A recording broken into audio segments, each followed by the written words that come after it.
স্বৈরাচারী ফ্যাসিস্ট খুনি হাসিনার ভারত সফরের উপরে বিস্তারিত আলোচনার ইচ্ছা আছে। তার আগে সংক্ষেপে কয়েকটা বিষয় বলা প্রয়োজন। আজকের এপিসোডে সেটাই করার চেষ্টা করব। তার আগে একটু ওই বোতল সুন্দরী নিয়ে কথা কয়ে নেই। আমি কইছি না এগুলো গ্ল্যামারের 12টা বাজায় দেবো। বোতল সুন্দরী কেন জানেন? এগুলা তো সৌন্দর্য আর গ্ল্যামার বেছে, কিন্তু ফিগার দেখেছেন সরিষার তেলের বোতলের না কান ইনকা ইনকা না কালে। তো বোতল সুন্দরী তোমার আসপর্দা দেখা আমি টাস্কিত হয়েছি। সেটা লাইভ করেছে, সে কি করছে দেখেন। So yes, hi everyone, Eid Mubarak. আমি এখন লাভিশ বুটিক স্যালুনে আছি। আচ্ছা, আমি একটা জিনিস বলতে চাই। হ্যাঁ, এই যে মানুষ আমার ছবির নিচে যে লেখেন বয়কট ইন্ডিয়ান প্রোডাক্ট, আপনারা হিস্ট্রি জানেন? ইনফ্যাক্ট আমার মনে হয় আপনারা জানেন কি জানেন, সাবিয়া হিস্ট্রি জানেন? 1971, হ্যাঁ, এই যে বাংলাদেশের যুদ্ধ যে হয়েছে পাকিস্তানের সাথে, হিস্ট্রি জানেন?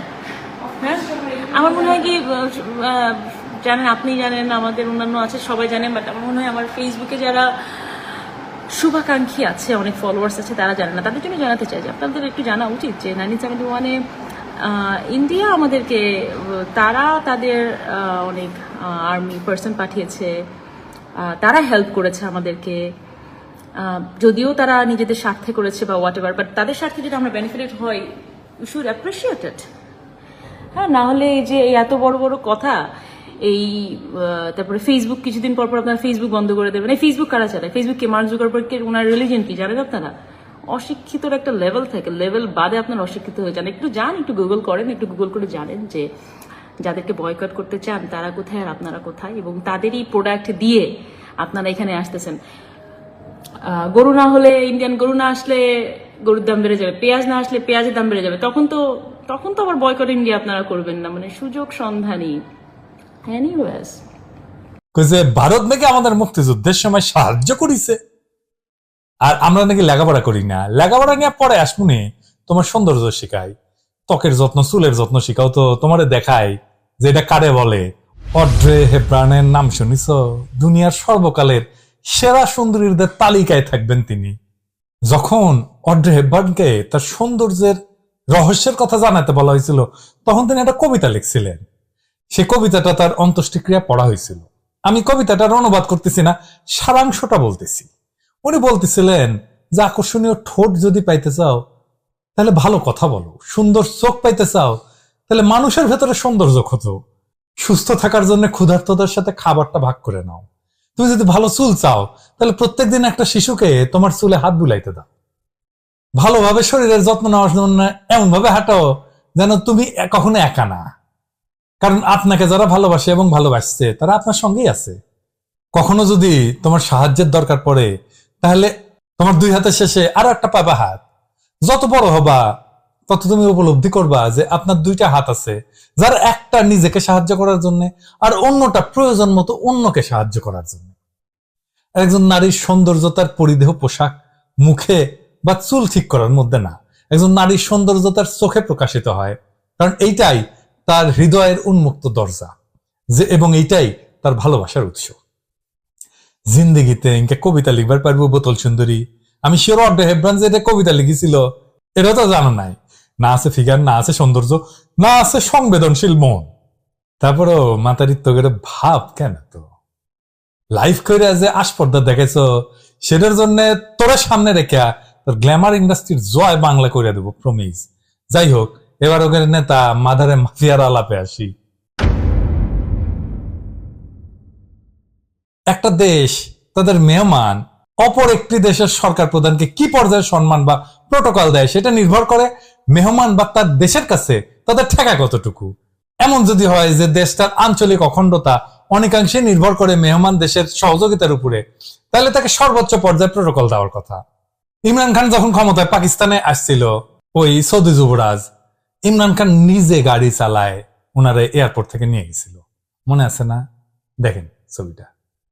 উত্তর পূর্ব ভারতের সাথে ভারতীয় মূল ভূখণ্ডের সংযোগের নিরাপত্তা, বিশেষ কইরা চিকেন নেকের সুরক্ষা অনেকাংশে নির্ভর করে বাংলাদেশের উপরে। এছাড়া ভারতের পররাষ্ট্র সচিব বিনয় কোয়াত্রা বাংলাদেশকে অভিহিত করছে ভারতের ইন্দো প্যাসিফিক ভিশনের অতি গুরুত্বপূর্ণ অংশ হিসেবে।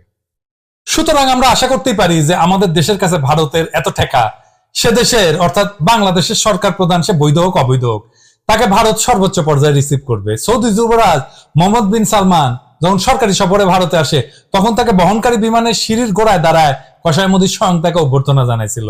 এমন কইতেই পারেন যে সৌদির সাথে কি বাংলাদেশের তুলনা হয়? সৌদি হইল মুসলিম বিশ্বের নেতৃস্থানীয় দেশ। মোদির হাতে মুসলমানের রক্ত, সে কলঙ্ক ঢাকার জন্য সে হয়তো স্বয়ং উপস্থিত হয়েছিল। সৌদিতে বহু ভারতীয় প্রবাসী কাজ করে খায়, রেমিটেন্স পাঠায়। ভারতের তেল আমদানির একটা উৎস সৌদি আরব। সুতরাং সৌদি যুবরাজকে এরকম প্রোটোকল দেওয়া স্বাভাবিক, কথা সত্য। কিন্তু আমাদের মনে রাখতে হবে যে সৌদি আরব ভারতের কাছে যতই গুরুত্বপূর্ণ হোক না কেন, ভারতের আঞ্চলিক অখণ্ডতা বা নিরাপত্তা সৌদির উপরে ততটুকু নির্ভরশীল না যতটুকু বাংলাদেশের উপরে নির্ভরশীল। তার উপরে এই মুহূর্তে চীন আমাদের অঞ্চলের ব্যাপক প্রভাব বিস্তার করতেছে এবং কাটাল রানীর আসন্ন চীন সফরকে বেইজিং বলছে গেম চেঞ্জার।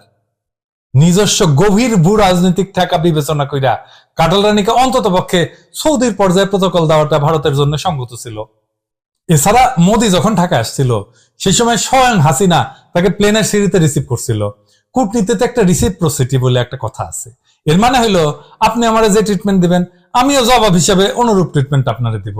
আমার কমেন্ট বক্সে জিঙ্কা করে কমেন্ট করবেন, আমিও সিঙ্কা করে রিপ্লাই দিব। বোতল সুন্দরী আমাদের সাথে যেভাবে আস্পর্ধা দেখাবে আমরাও সেভাবে তারে দলা দিব, তাই না? কিন্তু ভারত হাসিনাকে রিসিপ্রোসিটি হিসেবে প্রাপ্য সম্মানটুকু দেয় নাই। মোদি তো দূরে থাকে, এমনকি মন্ত্রী পর্যায়ের কাউকে দিয়ে তাকে রিসিভ করায় নাই। অনেকটা অপদস্থতার মধ্যে দিয়ে তার সফরের সূচনা হয়েছে। আমরা হাসিনাকে যে অবৈধ বিবেচনা করি সেটা একান্তই আমাদের আভ্যন্তরীণ ব্যাপার। কিন্তু সে তো বাংলাদেশের পতাকা হাতে নিয়ে ভারতে গেছিল। ভারত তার কেনাবান্দির সাথে ব্যক্তিগত পর্যায়ে যে আচরণ করুক না কেন, সরকারিভাবে বাংলাদেশের পতাকাধারীকে এই ধরনের অপমান কইরা ভারত আরো একবার দেখাই দিল যে আমাদের প্রতি তাদের অন্তর্নিহিত বিগ ব্রাদার সুলভ দৃষ্টিভঙ্গি। বিগ ব্রাদারের এই উদ্ধত কালো হাত চিরতরে ভেঙ্গা দেওয়াটাই আমাদের চলমান ইন্ডিয়া আউট কর্মসূচির প্রধান লক্ষ্য। এই আন্দোলন আমরা চালায় যাইতেই থাকবো যতদিন পর্যন্ত না আমরা পরিপূর্ণভাবে সফল না হই। এটা হইল এই সফরের বাহ্যিক দিক।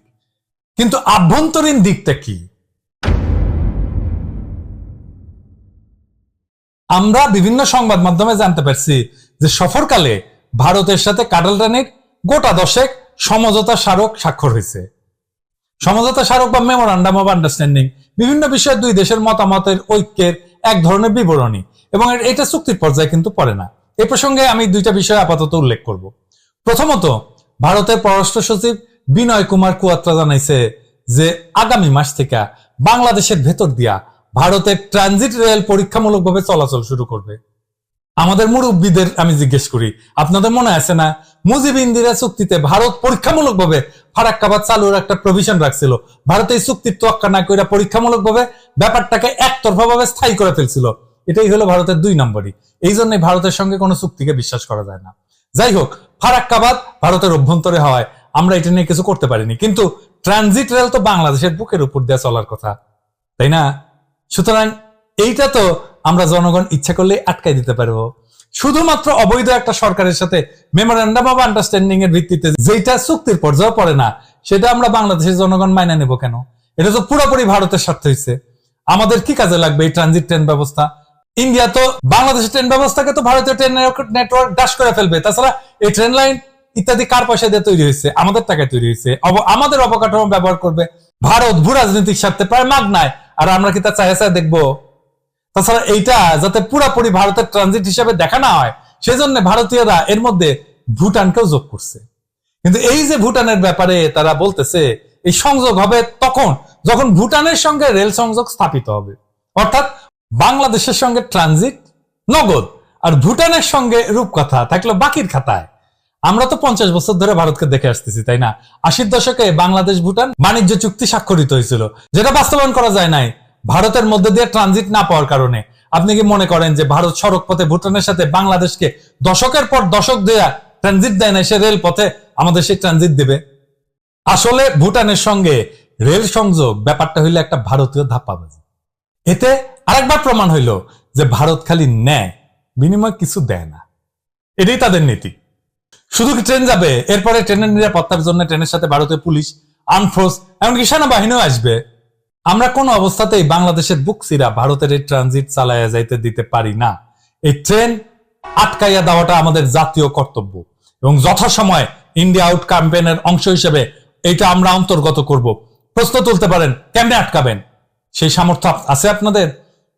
কেমনে আটকাবো জানি না, কারণ এইটা নিয়ে চিন্তা করার অবকাশ আসে নাই, এটা দ্রুত হয়েছে। আপনারাও চিন্তা করেন, আমরা একই সাথে একটা পরিকল্পনা বের করব।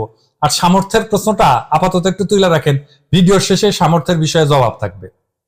কিন্তু বটম লাইন হইতেছে, এই ট্রেন যাবে না, কোনোভাবে আমরা যাইতে দেব না। দ্বিতীয় পয়েন্টটা হলো, কাঠালানি সফরকালে যৌথ সংবাদ সম্মেলনে কসাই মোদির দুইটা বক্তব্য। প্রথমত সে বলছে যে তিস্তা নদীর সংরক্ষণ এবং ব্যবস্থাপনার জন্য একটা কারিগরি দল শীঘ্রই বাংলাদেশ সফর করবে। এই সফর টফরের কি দরকার? উজানে পানি আটকাইয়া তিস্তাকে তো মারছে কে? ভারত তো মারছে, নিজের হাতে নদীরে খুন কইরা এখন বলে আমরা এটাকে সুন্দরভাবে দাফন করব।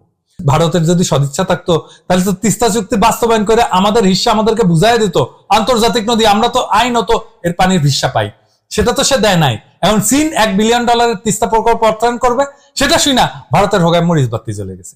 ভারতের পররাষ্ট্র সচিব মাসখানেক আগে এসে বলে যে তারা নাকি এই প্রকল্পের টাকা দিবে। তুই কত টাকা দিবি রে? ইন্ডিয়া কি টাকা দেওয়ার সক্ষমতা আছে? মাত্র $71 কোটি ঋণ দিছে, তাও ভারত পুরো হাসিনা আমলে। তাছাড়া তোর টাকা দেওয়ার কি দরকার? চুক্তি বাস্তবায়ন করলেই তোর চুকে যায়। তা না কইরা এখন ফোন দিয়ে আটতেছে চীনকে কেমনে ঠেকানো যায়, কারিগরি তেল ইত্যাদি হইলো। চীন যদি আসে তার উপরে যেন নজরদারি করা যায়। চীন তোর নজরদারি করতে দিলে তো এতই সোজা? চীন তো বোকা। মোদি আর একটা ডেঞ্জারাস কথা বলছে সেই যৌথ সংবাদ সম্মেলনে। কি সেটা? সেটা হলো বাংলাদেশের প্রতিরক্ষা সক্ষমতার বৃদ্ধির এবং আধুনিকায়নের জন্য ভারত সহযোগিতা করবে এবং বাংলাদেশের সাথে বহুমুখী সামরিক সহযোগিতা বজায় রাখবে। আপনারা জানেন চীন হইল বাংলাদেশের সবচাইতে বড় সামরিক সহযোগী দেশ। মোদির এই উক্তির উদ্দেশ্য হইতেছে চীনের এই অবস্থানকে দুর্বল কইরা দেওয়া এবং সেই প্রক্রিয়ায় বাংলাদেশকে আরো বেশি কইরা ভারতের সমর কৌশলের অধীনস্থ করা।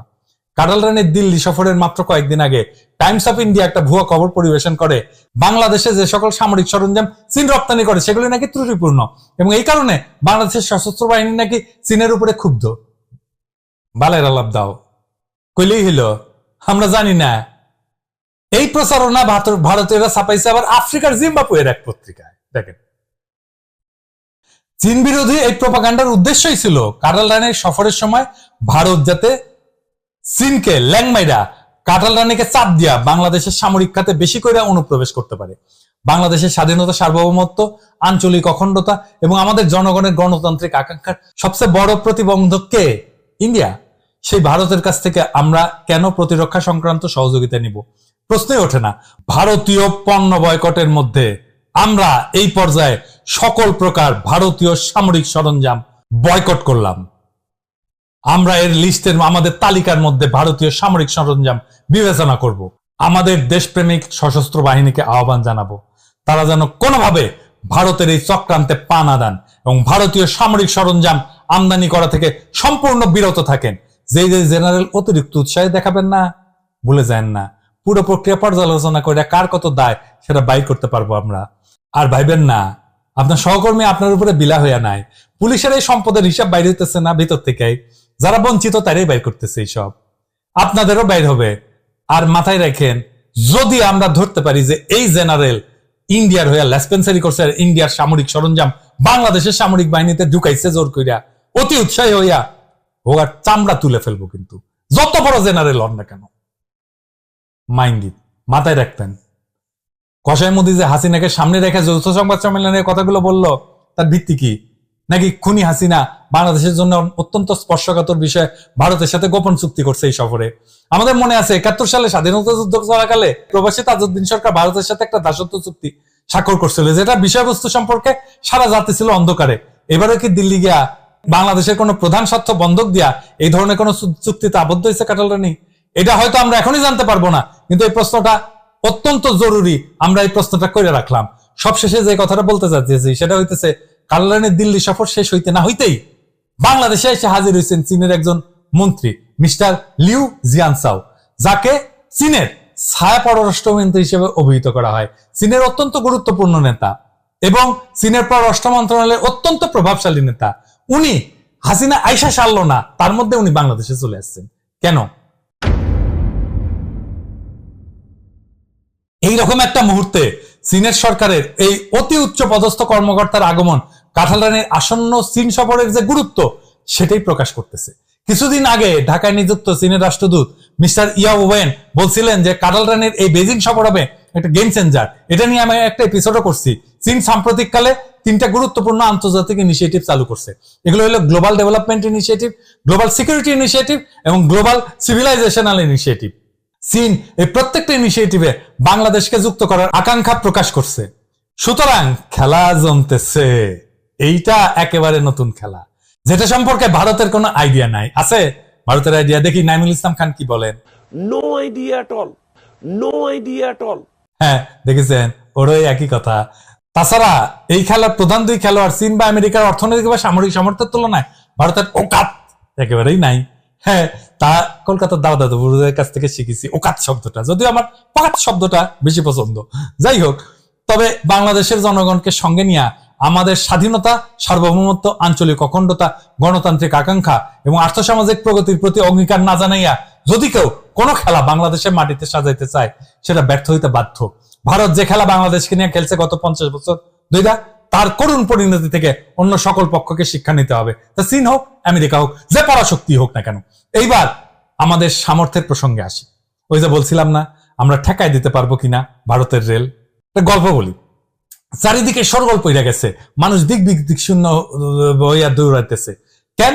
আকাশ নাকি ভেঙ্গা পড়বে, সবাই দৌড়াইতেছে নিজে বাঁচার লাগা। এক চড়ুই পাখি মাটিতে পিঠ দিয়া শুয়া 2 পা আকাশে তুইলা শুয়ে আছে, এমন ভাবে যে আকাশ ভেঙ্গা পড়লে সে 2 পা দিয়ে ঠেকাবে। একদম পালাইতে পালাইতে চড়ুই পাখির জেগেতেছে, তুমি কি তোমার এই সামান্য 2 পা দিয়া আকাশ ভেঙ্গা পড়লে ঠেকাতে পারবা?